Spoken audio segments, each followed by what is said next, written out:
on the Texas A&M Sports Network from Learfield. Welcome to the Aggie Basketball Hour with Bucky McMillan. Brought to you by Coors Light, Choose Chill, and Giga Aggies. 2025 Coors Brewing Company, Golden, Colorado. Celebrate responsibly. Also brought to you in part by Rudy's Country Store and Barbecue. Visit rudys.com to find real Texas barbecue near you. And by Twisted Tea, hard iced tea for the 12th man. Please drink responsibly. Now, welcome to the Aggie Basketball Hour with Bucky McMillan. Here's the voice of the Aggies, Andrew Monaco. Howdy, and we welcome you to another edition of the Aggie Basketball Hour with Bucky McMillan. For the next hour, we're talking Texas A&M hoops, and we're doing it with the head coach of the Fighting Texas Aggies, Bucky McMillan. We'll talk about the week that was, the loss at Alabama, 100-97, and the season-high turnout of 12,831 at Reed Arena on Saturday in the blackout, falling to Florida. Now the week ahead for the Aggies, a maroon out against Missouri. That is Wednesday evening, 8 o'clock at Reed Arena. Before the Aggies go back on the road, they'll face the number 19 Vanderbilt Commodores in Nashville Saturday at high noon. That's what was past. That's what's ahead. And for the present, we'll talk Aggie basketball with Bucky McMillan. Here at Rudy's, 504 Harvey Road in College Station, we thank you so much for being here, as you have each and every episode of this show. We thank you for joining us on the 12th Man mobile app, on the Texas A&M Sports Network, on Learfield's Varsity Network app. And if you're checking in behind the mic, tell us where you are watching and listening. And if you send in a question, we just might ask it of Bucky McMillan. Again, we are so glad you're with us. And we're just getting started. It's the Aggie Basketball Hour with Bucky McMillan. He joins me next. It's Aggie Basketball from Learfield.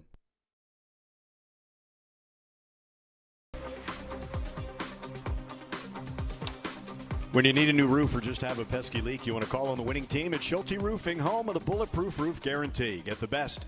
Visit SchulteRoofing.com. It's the Aggie Basketball Hour with Bucky McMillan, and I'm making sure that I get everything out of the way so Kevin doesn't get mad at me, because when he does, he turns me off and things like that. So, with the head coach of the Fighting Texas Aggies, it is Bucky McMillan. Howdy, my friend. Howdy, fellas. Yeah, so we're going to – yeah, I love it. Slightly different tonight.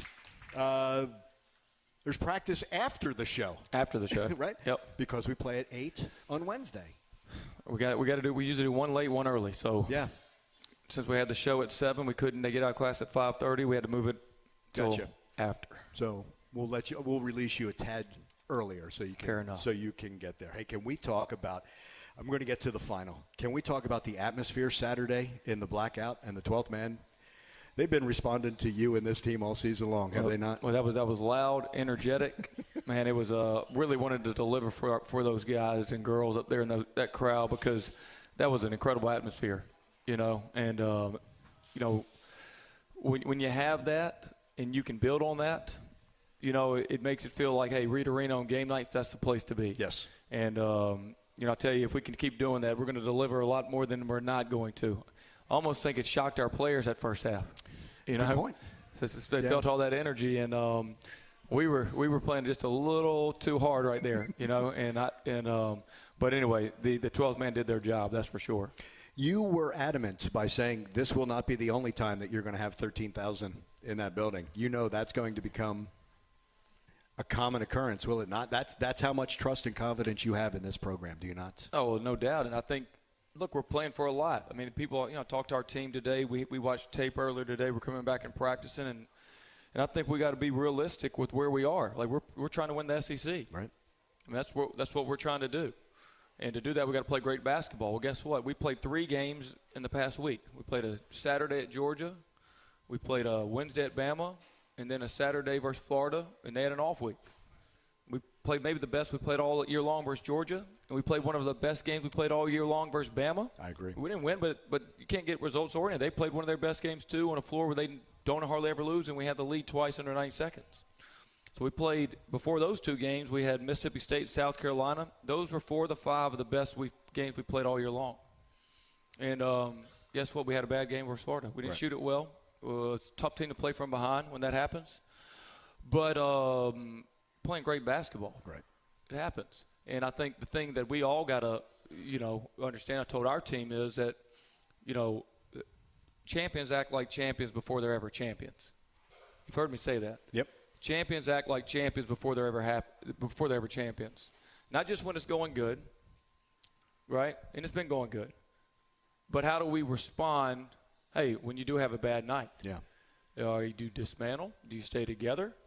Are we on to the next one? We can't walk around as a program, or even our great fans, and they don't do this. We can't walk around with an arrogance to us that we're never going to have a bad night. It's going to be how do we respond to it, right? Yeah. But all I know is that we've been playing great basketball, and last week we played great basketball, just not on Saturday. Right. And now we got a chance here to come in and play a team, Missouri, who beat Florida. They beat Florida. Yeah. And we got a chance to come in here and continue to pursue, a championship in this league by acting like champions. Yeah. So it's going to be really difficult. We know that. Then we go to Vanderbilt. Then we come back home. But we got 4 home games left. 4 left. And to get to where we need to go, we got to have everybody continuing rallying and fighting like we have been and continue to try to play great basketball against another really good team. Early on, what has the response been by this team? They're veterans. They know what it is. I mean, it's inevitable that in a basketball season that you're going to have ebbs and flows. Mm-hmm. They've been a part of it. But they have a maturity to them, and this is a great part about basketball, unlike football, that you don't have to wait a whole week to play, right? Mm-hmm. We get to go in there, we get to practice tonight, and we get to play Wednesday. And in this league, it's an unforgiving league. We know that. Like, I can assure you this. Missouri's not going to feel sorry for us that we missed a lot of shots on Saturday. Guess what they're trying to do? They're trying to win the league too. Yes. Right? Yeah. Sometimes we forget that the other team's trying to do it as well. We're not the only team. We're not the only program that's wanting to win the only fan base. Yeah. But we're going to have to go in there and play good basketball. That's for sure. What does it say about this team that you can really go back to, and it's very early in the season, but you have to go back 2 months to look at a team that, again, at times Saturday, it wasn't recognizable from playing that good basketball. So if you're going to have that, Bucky, once every 2 months, if you're fortunate as a coach and a team, I think that says a lot about what you're saying, the maturity and the poise that this team has shown, because Stillwater wasn't fun, right? Yep. And I get UCF, but there weren't a lot of losses after that, and there were some tests. Like, that was one response. So I'm really eager to see how that is coming up now. Yeah, since November 14th, we've lost a game in double. Guess what? We were an underdog. Think of our road games. Mm-hmm. We were an underdog at Texas. Yep. Won. Yep. Underdog at Georgia. Won. Mm-hmm. Underdog at Auburn. Mm-hmm. Won. Double-digit almost underdog at Tennessee. Mm-hmm. Double overtime. Right? Big underdog at Alabama. Mm-hmm. Shot away. One possession game. Right? We're an underdog versus Florida. Didn't play well. Right. Started the game 1 for 27 from the field. And guess what? Our guys fought it hard enough that it was still just a 10-point game. Yep. Left a bad taste in our mouths because when we came out there, turned it over, we got down by a lot, we really had to roll the dice at that point. Yeah. I mean, it just is what it is. So, a lot of the dunks that they got, that didn't happen the first 25 minutes of the game. No. That happened because guess what? And this is something our fans got to know. Look, if we get down by 20-plus, and you got 2 options here sometimes. We can either say, well, let's just play it safe and let's just walk out of here and say we lost by 10, but you got no chance to win. Mm-hmm. Or you can say we got about a 1 in 100 chance to win, but they're going to about to get a lot of dunks here. Well, I can just tell you, if I'm the coach here, I'm going to tell you which route we're going to go. We're going to try to win the dang game. And we're going to pressure, we're going to trap until they shoot the ball, because that's going to give us a chance to pull the 1 in 100. Yeah. Right? And, that's what we're going to do. And that's why the game, they got some of these easy baskets, but it was a result of where we were in the game. We hadn't scored, and we had to try to generate some type of variance in the game. We come out there and we have a lead at halftime. The game pressure is totally different. Right. Now, having said that, that's a dang good team we played. That's Agreed. Defending national champs. Unlike anybody we've played this year. Long, tough matchup. It's a game where you're not going to be able to get a lot inside on them. Yeah. So you're going to have to shoot it well from behind the arc. Right. But credit them. They're a good team, but they're a beatable team. Agreed. They're a beatable team. Agreed. So we could play again in Nashville. It can happen. That's for sure. Yeah. But anyway, so I say that for this reason. is that the only thing we don't need to be is our team doesn't need to lose any confidence in where we're going, and our fan base doesn't need to lose any confidence on this team and this program, because I know the end game for what we're going to do, and I know the end game from our program. And I watched Florida win a Natty last year, but I also saw Florida, those guys from San Fran, I know Todd and them guys, when they came to Florida, I saw them really struggle in the SEC their first year, way further ahead than they were. Yes. Agreed. Way further ahead than when they were. Agreed. And so my point is, we're all heading in the right direction. We can't allow bumps in the road to divide us, to separate us. We got to keep plugging along, knowing where the end game's going to be, and be what we are as Aggies. Humble people. They're going to keep working. Aggie Basketball Hour will continue from Rudy's. This is Aggie Basketball from Learfield.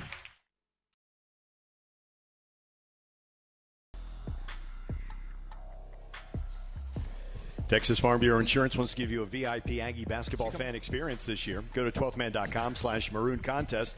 That's where you register. Then one winner and a guest will receive game tickets, a Bucky McMillan autographed basketball, and you'll be recognized on the video board during the game. Register today, 12thman.com/maroon contest. Texas Farm Bureau Insurance is a proud partner of Texas A&M Athletics. We continue with the Aggie Basketball Hour with Bucky McMillan. I'm getting questions now. Here we go. So Jeremy got in touch with me via email, asked if he could ask a question. I said, hey, write it down. Jeremy, you don't need the receipt, I hope. If not, I'll leave it up here. His question is, can you talk a bit about how you divvy up jobs to your assistant coaches? Scouting, offense, defense, rebounding, etc. Yeah, good question. So, excuse me. We do our scouting is done. Our coordinator of our scouting is a guy named Dave Good, who you've met Dave before. Mm-hmm. Really good. He's been with me since high school. And the reason he's really good is because we play a little bit different. Some things are not as relevant to our scouts as other scouts, and some things might be more relevant to what we do than another program may worry about. So he's involved in every scout, and he assigns them to different coaches who gather them information together. Then Dave's going to decide kind of what's relevant in a lot of ways, right? Offensively, Dave and Mitch are more on that side of the ball. Kyle, Frank, and TJ are more on the defensive side of the ball. Both are on – if you're on the offensive side, you're on the offensive rebounding. If you're on the defensive side, you're on the defensive rebounding, right? And then I'm all over the place, So, I've probably had to be more on the defensive side this year once we kind of figured our team out, because that's what they needed the most. We probably needed to make a big jump on defense. Yeah. And we have. We made a huge jump. So that's kind of how we divide it. It's something as the seasons will go on and you are here and the players remain, and I'm not focusing on just Florida because it's the most recent game. I'll say the same thing about Alabama, and you brought it up also. They have experienced players who have been in the program. That front court for Florida has been together. Their bench guys have been in those roles. You can't just snap your fingers and say, okay, A&M, be experienced. But in a couple of years, you may have that, right? You may have that experience going forward. So you then can focus somewhere else with that team, correct? Yeah, they got continuity. They have size. Yeah. They've struggled, though, at times of the season, and they had their ups and downs as well. Right? I mean, Auburn went in there and got them. Missouri got them. They've been looking invincible lately, but they've had times where, went to overtime versus Florida State. Yeah. When you're playing good, you're playing good. But, I'm looking right here at Louisville play North Carolina State. North Carolina State's a projected tournament team. They're down at Louisville by 25 points right there. Yeah. Right? Good offensive team. They're, good defensive team, and Louisville's on pace for about 120 right here. Yeah. Right? I mean, it's the nature of the game. But very good players. I think number 10 for them probably be a lottery pick. Yeah. Has a chance to be a lottery pick. Size, strength, athletic. It's not a team you want to play from behind. Like it's not a team that you're having to fight to come back on by a huge deficit. Yeah. Know what they're doing. Been there. Been through the league. So. You can see why they're a good team. Absolutely. And this week, Missouri, 8 o'clock on Wednesday. Vanderbilt at noon on Saturday. I'm going to touch on that later in this hour. They did you no favors with that schedule this week. We'll get to that later. We'll continue. Aggie Basketball Hour with Bucky McMillan rolls on from Rudy's. This is Aggie Basketball from Learfield.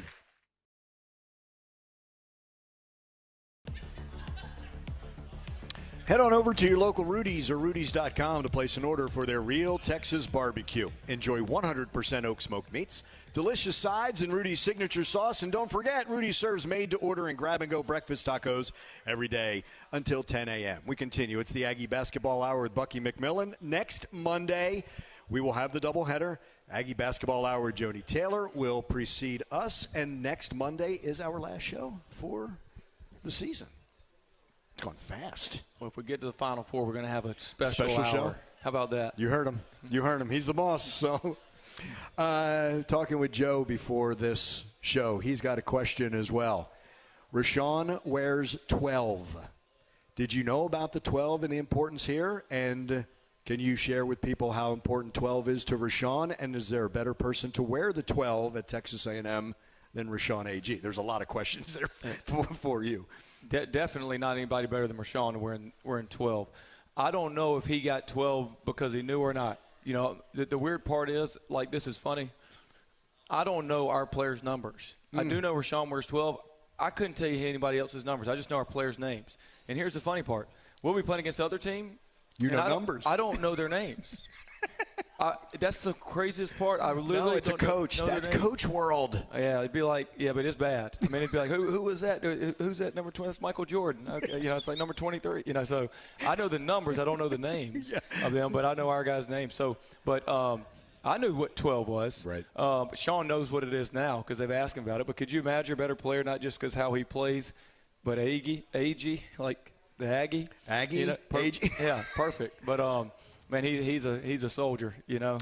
He represents it well. He really does. And again, as you've talked, you had an idea with him coming in that he could fill that leadership role, correct? Oh, for sure. When he came on his recruiting visit, like he was such an engaging personality. Like he totally got it. Yeah. Like he totally got it. And his basketball IQ is so high. Like it is extremely high. And if you see him out there talking, he's saying the right things. And he knows how to challenge players. Like, you know, he was getting on one of our players in the last game. You know, it was, show me you can do this. You know, like he gets it. Right. And he's about winning. You know, it's not about him. It's about, you know, our team doing well. So, you know, he'll be a player that I'll remember as long as I'm alive. I'm very fortunate to coach a player like him. As you've always said, he's also a Chicago kid, as is Marcus, and that there's a certain toughness which comes with that, which I think they exemplify on the floor. Not just because it's on the roster. They exemplify that with every dribble. Yeah, they love to practice. I mean, a lot of players oh, man, I have to go to practice. I have to do this. I got to do that. You know, he's like, you know, we get to go to practice. Right. That's his mindset. Yeah. We get to practice. We get to go do weights. We get to have film. Like it's like a big deal to him. We get to play in a bad. We get to wear a Texas A&M jersey. Yeah. It's the right mindset. And you know, guys like that can take you a long way. Yeah. Yeah. I mean, he's like a point forward. Yep. Is he not, Bucky? When he's got that ball at the top, you're utterly confident. There's a patience and a poise with the ball. He doesn't rush. And if he's going to wait for Kari or Ruben or anybody to cut to the basket, and then he delivers a perfect pass, like that is rare with bigs. Well, and think about all he gets done for his size. Of the Florida starting lineup, he would have been the fourth tallest player. I mean, you understand what I'm saying? Yeah. I'm not talking about on their team. I mean, they obviously had the big guy on the bench who didn't play that much, who two of our guys. But he would have been their fourth tallest player of their five starters. Right. And he goes in there and gets more rebounds than about everybody. Right. You know, he's just a warrior. Right. And, you know, and he's doing that. Like a lot of times people get a lot of rebounds, but you got a lot of size around you. Yes. He's doing that with the other guys not being tall at all. So he's kind of fighting for himself a lot of times down there, but he just comes away with it. There's a knack to rebounding. There's the reading, but his hands are so strong. That's a key for him, is it not? Yep. He's could play probably a lot of sports and be really good. Yeah. You know, I talked to Trev Alberts. Obviously, Trev's a football player, you know, and he's just like, man. Get him on that football field.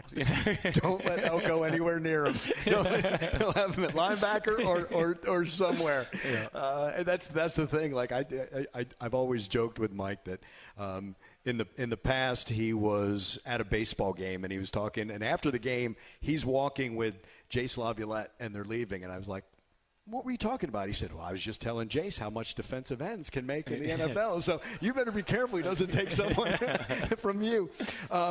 By the way, that was also part of that Saturday. And I know Mike was at softball. I think he showed up at track, and there was Trev at softball and at A&M and all of that. Does it mean a lot for you that these coaches on this campus support one another? Oh, of course. I mean, just supporting you through the highs and the lows. And, and what a good win for our girls program the other day. What a great win. That was great. Oh, you're talking to Sunday, the win over 21st ranked Alabama. Oh, yeah. And, no, it's been great. I mean, Elko called me today, and I answered it late. He's also part. I thought it was going to be one of these, hey, man, hang in there, tough loss of the day, hang in there. Wait a second. You're talking about Coach Elko here. Coach Elko. There's going to be a little sarcasm or something. So I go to answer, and it hangs up, and I'm like, all right. And he said, sorry, pocket dial. No, but that sounds about right. My point being, though, he's always been so supportive to so he's been great. Everybody. And you're that way with others because you understand. Coaches understand what coaches are going through. Correct? Yeah, the only problem is most of our other coaches never lose. They just keep winning. I don't got to pick any of them up. That's a great point. You guys have like a text chain, do you not? Yeah, we do. I think that's great. Yeah, we do. Every time there's a big win, we're hitting everybody in there. In this era, 2026 and beyond, that alignment, you mentioned Trev Alberts, that alignment, that's important for a program to take off. Well, for sure. Well, I think the coaches of A&M fit the Texas A&M. Right. Like, there's a culture to a program, and that's got to match the culture of the entire athletic program. Right. Right? Like, I mean, and that really needs to match what the university is about. Yeah. Like, you ask yourself when you think of, being an Aggie, what is that? Mm-hmm. And if the program doesn't reflect that, that's probably not good if the athletic program as a whole doesn't reflect that. Right. And, I'm not saying that everyone's going to have the same personalities. Right. But I think that you should expect Aggies, when they're on that floor, to play hard from buzzer to buzzer, where you say, man, they get it on, and to play unselfish and to play team basketball, to never give up, to never give up and fight buzzer to buzzer. And I think that's important. This is not, College Station, which I love. This isn't L.A. We're not trying to smooth our way in there and look pretty. That's not what this is. Like, we don't roll around with the fashion shades on around here. We go to work, man, and we scrap. And that's what we want our program to be, because that's what this place deserves. And I think that's what you're seeing from all the programs is something that everyone can be proud of. And win, lose, or draw. You're not going to win them all. But we're going to win more than we lose, that's for sure. And you're going to and if you lose, that other team is going to have to earn it, correct? Yeah, we want the other team when people were asking me, because Florida was very excited about their win the other night. Sure. They were pumped up about that. Yeah. That tells me we're doing things right. Agreed. I mean, if they walk off, like, yeah, of course. But if they're amped up and feel the need to really, really, hey, man, that was a big one for us. That was huge, and they really are. That means that, hey, that was a big one for us. Let me tell you, because that was fighting for first place. Let me tell you the alternative. They don't care if they beat you. Right. It's not a good sign. And that's what it needs to feel like. I'm going to tell you that much, that going into that deal, how electric that environment was, man, that was special. Yeah. That was really special. And what I would tell the fans is that, like, we want to fight in every game. We certainly hope to win every single game. Unfortunately, it doesn't work like that. But, the fact that we have an atmosphere like that means we're all doing great things together. Yeah. And there's going to be a day and time where, we're fighting for that because, hey, Texas A&M, bam, they're rolling and they're fighting. Let's go watch a great basketball team that's fighting. Yeah. We're fighting together. It's a primetime game, and it's the number 3 team in the country out there playing. And they look up there, and ESPN fans at student section, they say, and also the Reed Rowdies are the best fan base in the country. They get it on in this place. And the 12th man is unbelievable. And guess what? That's on ESPN, which is the best free marketing that we can get for Texas A&M. Yeah. They say, man, everyone here sticks together. I want to be a part of that. Right. And, it's hard, I've mentioned, for everyone to rally around a classroom because you just can't fit everybody in there. They don't get to see the great things that go on in the classrooms. But you can rally everybody around an athletic venue. Mm-hmm. And that was really cool to see. That's the front porch to the university, right? You said it. And then you can learn more about that. And then they say, okay, that's where we're going. And then the repercussions, we can talk about that later, for your program when that happens. Yep. Just keep on building. He is Bucky McMillan. It's the Aggie Basketball Hour. We'll roll on from Rudy. Stay with us. This is Aggie Basketball from Learfield.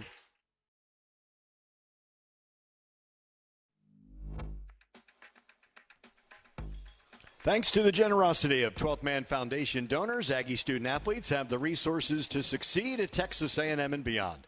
Start your tradition of support today at 12thmanfoundation.com. Aggie Basketball Hour. Bucky McMillan rolls on from Rudy's. Wednesday, 8, Aggies and the Missouri Tigers. Saturday, noon, Nashville. Aggies, number 19, Vanderbilt. We'll talk about that in just a little bit, but I'm gonna start this question this way. Laura from Washington, Pennsylvania, wants to know, and this is how this week went. What's worse for a coach, losing the way you did at Alabama or losing Saturday against Florida? Like, close loss, what hurts more? I didn't hurt at Alabama because we played well. Yeah. So I hurt when I think we could have played better. We didn't play as well versus Florida. We played hard. Mm-hmm. We were scrapping. Didn't play well. So, I've been upset after wins because we didn't play well. You just got to kind of keep that. Are we playing well? And I think, good things happen if you stick to that. Yeah. So, as a coach, if you can focus on playing well instead of winning, then your team's going to focus on that. Okay, now I'm going to ask Bucky McMillan, the player, which one hurts? Does it hurt when it's like a one possession? You're like, what could I have done? Or are you disappointed, like, we had an opportunity and didn't come through? It just depends. If you lose a one possession game, but you are supposed to win by 20. Right? Yeah. Well, that probably hurts because we're not playing up to our potential. Yeah. Right. I mean, if you lost by 10, but you're supposed to lose by 20, it's just where are you maxing out? Yeah. I think that's really what you, as a competitor, that's what you're going for. Yeah. And if you focus on that, the winning takes care of itself. Yeah. So it's almost a perspective to it. Well, I played for a coach one time that you kind of learn a lot about what to do and what not to do. And it was like any time we won, it was great. I mean, we could beat we could beat a first grade team if we were by 2, and we were seniors in high school, and if we did that, everything was good. Yeah. Right. But I mean, we could play the LA Lakers and lose by 4, and everything was terrible. Right. Yeah. And I played for a coach like that one time, and I thought, if I ever coach, that doesn't make a lot of sense to me. I thought we played pretty good there. Right. And I think so. You got to play. I think if you do that and you focus more on, the process of the things you got to do to be good. Yeah. Then the winning's just going to take care of itself. Interesting that you say that, because as a coach, you've learned from coaches who you want to emulate or take things from, but it's also important to know the leaders you don't want to emulate. Correct? I'm not going to do that. For sure. Yeah, you learn a lot about what not to do. Yeah. Like all my players that I coach now going to coaching are learning a lot of that. Definitely not going to do that. Right. But, no, you do learn. You learn a lot more of what not to do sometimes. And then, I think the biggest things that I remembered that all coaches, when they say 3 things when they get done coaching. They say, number 1, I wouldn't been on the refs as much. They say, I wouldn't be on the refs as much. Number 2, we would have played more in practice instead of doing more drills. and number 3, we wouldn't practice as long. Really? That's what all 3 of them consistently they say that. Yeah. I've never been one to just go crazy on a ref. I have said that, so the more I've been to coaching, the shorter we do try to practice as the season goes. Because I do think if you got to think long game, you want your players in that SEC tournament, and they get to the NCAA tournament, they're like, I don't want this to end.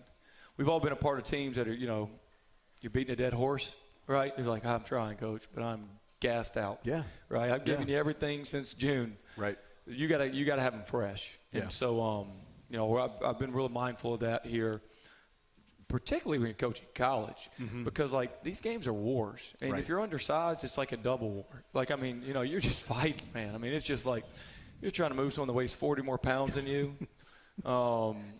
It is. They got to get their rest. Yeah. Yep. With a younger team, would you make an adjustment? Or do you know that, again, I use that word maturity and the experience because, as you were saying, I let fans in that the game at Alabama, the shoot-around on Wednesday morning was optional. Yep. Everybody was there. But, again, it's their choice, and they trust it. Would a younger team, do you almost have to guide them a little bit more? You do, but when you get to February and March, I try to tone a lot down. I think it's very important that they're fresh. Yeah. Even if they're younger, they might need even a little more time off than normal. They can't handle it all. Oh, great point. Rashawn and them, they can handle an hour-long film session. So one thing we've done that's just different is that on Thursday, even tonight, we had a late game on Saturday. We could have gone at 9:30 this morning, but we moved it to tonight because I wanted them to be 48 hours without it. Physically. Yeah. Right? Yeah. So we just watched a little tape this morning, 48 hours without it. We've started to do this on Thursdays is after our games on Wednesdays, we may have a team meeting where we watch some tape, but I'll let the other coaches get with them and we just do individual skill. Yeah. So it's just about them. It's keeping their mind fresh and ready to go. I mean, that part of it also where, yes, you're going up, like you're saying, the toll, the physical toll, but you have to be very careful about the mental toll, right? That's probably more important than anything. Yeah. You got to change the monotony of, you just can't be the same thing over and over. Like today when I was playing in practice, I'm like, all right, what can we do different just to get them going? And practice got to be fun. It's got to be fun, but it's also like if you watch us practice, a lot of 2-on-2, 3-on-3, 1-on-1, 2-on-1, 3-on-2, because we're trying to build their skills up. The most important thing that our team reaches their potential at this point in the year is that our players are playing good. Right? I mean, it's not going to be some tricky play that's going to – everybody knows each other's stuff. It's like, are your players playing good? And, that's what matters the most. I'm sorry. I keep looking at this score. This is unbelievable. It's driving. I mean, but I'm going to tell you, North Carolina State right here is a very good team. And Louisville's a team. They're both ranked kind of right around there with us. And, this is just show you because North Carolina State has been playing well, and they're about to get beat. They're going to give about $1.30 in this game. That is crazy. I mean, it's just crazy how basketball is, isn't it? It's like the A&M offense. Yeah, I mean, it's crazy. It's 92-59. I mean, with 9 minutes left. I have to be flat out honest here. This is why I don't bet. I get it, man. I get it. I mean, pick an ACC game. I don't bet because they didn't say violation, but I understand. I like coaching here too much. Yeah. But I mean, you pick just if you were to just throw a dartboard at any single game and think that you know all the answers because that's sports. It's let me put it this way: I'm not a big fan of win predictor. Yeah. Because the game, 40 minutes, you don't know you're going to go 1 for 27. You know what I mean? Listen. And at Georgia, we were 27 for 27. We start the game at Georgia. We scored 22 points the first 3 or 4 minutes. Yeah. We're at Alabama on the road. They never get points here. We scored 97. Yeah. We got 24 points with 15 minutes left to go in the game the other night. Yeah. I'm watching Louisville's about to score 1,000. Yeah. You know what I have to say, though, and I don't like things like this to get lost, that I know it seemed like it was 13-2 for the longest time. And the thought was, oh, my gosh, none of these offenses. The defenses were really good. Yep. And I felt if we could just figure it out, yep. then – because my thought was, I can't believe Florida's only up 11. Or we're only down 11. I'm like, oh, we can do this. Yep. And it was just, again. We had to start the second half better. I mean, it's as simple as that. We need to have a better start. Which, again, was rare. Yeah.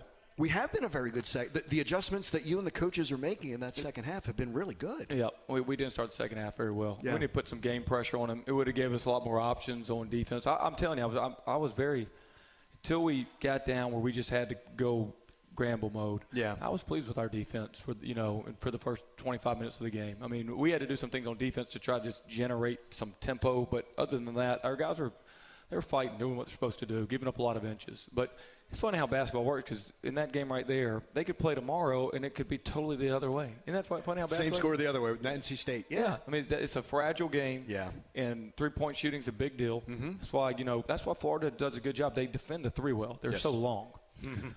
Yeah. And we'll play a Missouri team that's really big too. Yeah. So, it's why we mentioned this other day. Who I got a lot of respect for is Oklahoma. They've lost a lot of close games. They were 1-8 in the league, but they've been in every game. Every game. I mean, it's hard to get a team that's 1-8 to keep fighting. They go into Vandy and pop Vandy the other night. Yeah. Yeah.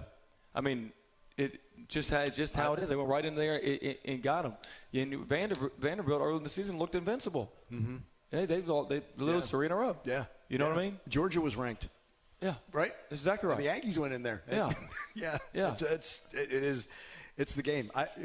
Not the sports, right? It's sports. It's what it is. It is. And we've shown we can go win on the road. Yeah. We've shown we can win at home. We've shown we can win. They tell you we're right there. They're 1 or 2 in most quad 1A wins in the league. Right. So we've won some very tough games. We know that. And in this league, you got to be able to do that, because it doesn't get easy. There's no easy night. Right? You have to do it consistently. That's exactly right. We will come back to Rudy's and continue with the Aggie Basketball Hour with Bucky McMillan. Stay with us. It's Aggie Basketball from Learfield.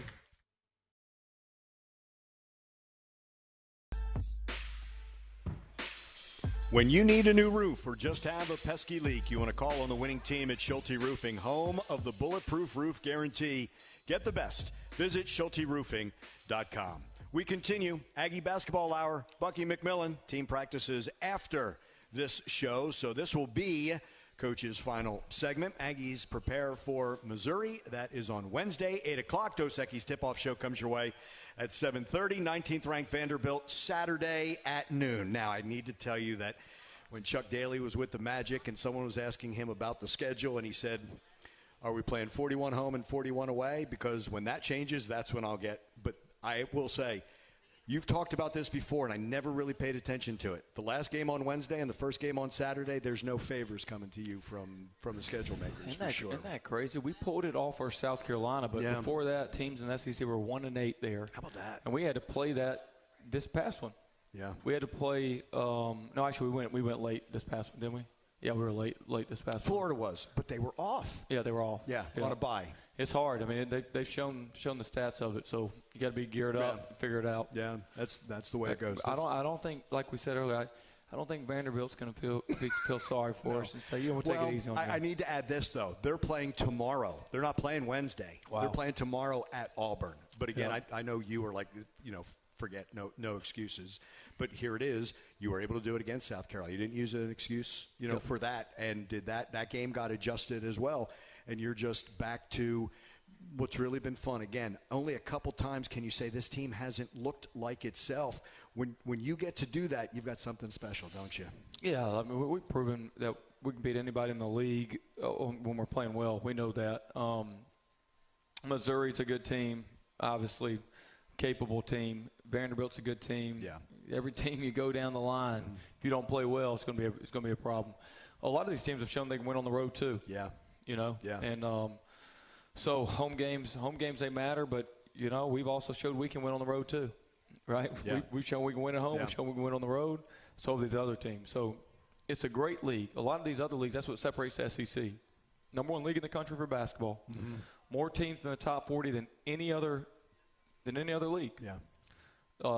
It's a league where basically anybody on any night, the quote worst team in the league could beat the best team. Agreed. And there's not many leagues like that. There's really not. Like, you'll look at separation from the top to the bottom. There's just not much. But that makes it great for the fans, because every game you come to is usually going to be a good one. Yeah. To me, though, because of you and how you are built and who you are, that was also part of coming here to A&M, to be a part of this and to win in a conference like this, correct? Oh, the SEC is where it is. I mean, the whole SEC, the slogan that was the greatest of all time, it just means more. Yeah. Doesn't it? Yeah.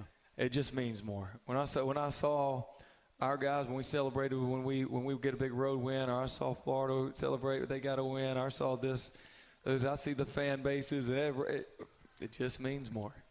And that's where you want to be, right? That's where you want to be. Former coach said it just means more to more people as well, it right? Does. If you want to add to it, but I mean that's the beauty of it. There's a culture in the SEC, right? I agree with that. With every school, it's got its own unique culture to it. Yeah. Right. Yeah. Ours is different than LSU's. Mm-hmm. You can go right down the line. Yeah. And I think that's what makes it fun. Thrilled to have you be a part of it. Thanks for doing this. I know you got practice, and really appreciate you. Hey, thank y'all. Y'all are the best. We really appreciate everybody. Let's go get this one Wednesday. We will see Bucky McMillan and the Aggies on Wednesday. We'll talk about the week ahead when we return for the final segment. Aggie Basketball Hour. Bucky McMillan will return to Rudy's. This is Aggie Basketball from Learfield.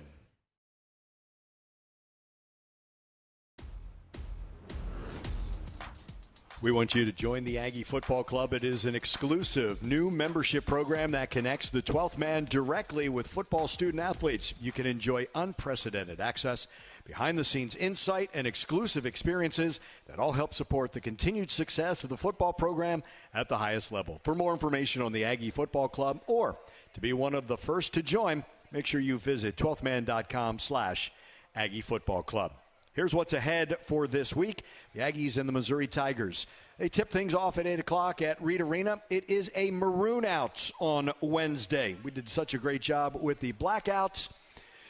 The maroon out on Wednesday. Our Dos Equis tip-off show will come your way at 7:30. Missouri comes in at 16-7, just a game behind the Aggies, 6-4 in the SEC. This is a team that has defeated Florida, as Bucky mentioned, by 2. Kentucky on the road by 5. Wins over Auburn, Oklahoma, Mississippi State, and they're coming off a 19-point win at South Carolina. Then on Saturday, it is the Aggies and the 19th-ranked Vanderbilt Commodores. They are 19-4, but they're also 6-4 in the SEC.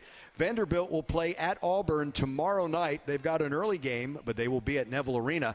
That's a 6 o'clock game between the Commodores and the Tigers, and the Aggies will be in Nashville for a 12 noon game. So we'll join you at 11:30 a.m. That will be on Saturday. You can help Texas A&M become the national leader in this new era of college athletics by supporting Aggie NIL. Aggie NIL is the new comprehensive program that will maximize and facilitate third-party NIL opportunities for Aggie student athletes. And whether you are a small business owner, an avid supporter, or a current NIL contributor, there's a role for every member of the 12th Man. Visit 12thman.com/Aggie NIL and make a difference today. The producer of the Aggie Basketball Hour with Bucky McMillan is Cody Mackey in our Learfield studios, and Kevin Menchow is our engineer. For the head coach, Bucky McMillan, I'm Andrew Monaco. We thank you so much for joining us.